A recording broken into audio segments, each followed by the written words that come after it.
রব্বুল আলামিন রহমাতাল লিল আলামিন আমাদের দুই হাত তুলে তারেকুর রহমান জন্মদিন উপলক্ষে আমরা হাত তুলেছি। আমাদের হালি হাতকে আপনার রহমত দিয়ে ভরপুর করে দেন, আমিন।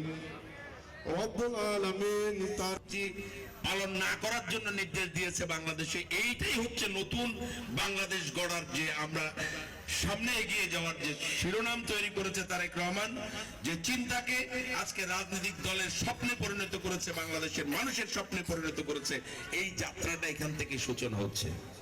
আমরা এখানে যে ছোট্ট আয়োজন, এখানে ফ্রি চক্ষু শিবির আয়োজন করেছি। আমরা আমাদের সামর্থ্য অনুযায়ী এখানে কিছু হুইল চেয়ারের ব্যবস্থা করেছি, যারা প্রতিবন্ধী, যাদের সামর্থ্য নাই তাদের জন্য।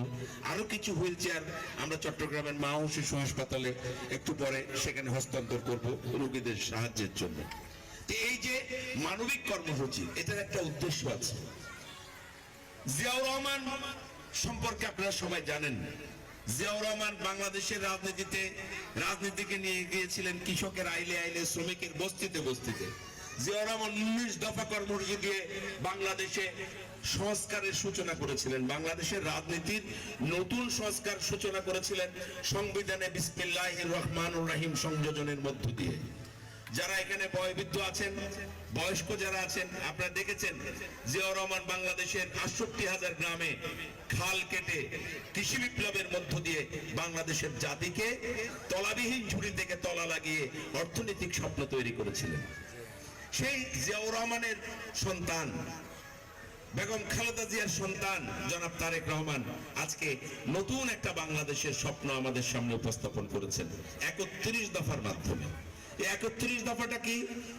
একটা সে যেন বুকা না থাকতে হয়, তার খাবারের যেন নিরাপত্তা রাষ্ট্র করে, তার যেন বাসস্থানের নিরাপত্তা রাষ্ট্র করে, তার যেন চিকিৎসা রোগ বালাই হলে চিকিৎসাটা যেন রাষ্ট্রের পক্ষ থেকে নিরাপদ ভাবে পায়, তার সন্তানেরা যেন পড়ালেখা করতে পারে।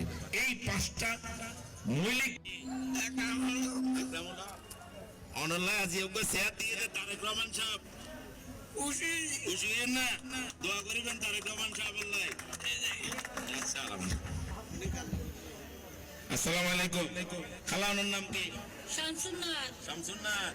অনলাইন আজি তারেক রহমানের জন্মদিন উপলক্ষে তারেক রহমান সাহেব শেয়ার ভাড়াই খুশি না, দোয়া করিবেন তারেক রহমান সাহেবের লাই, যেন বাংলাদেশের খেদমত করতে পারে।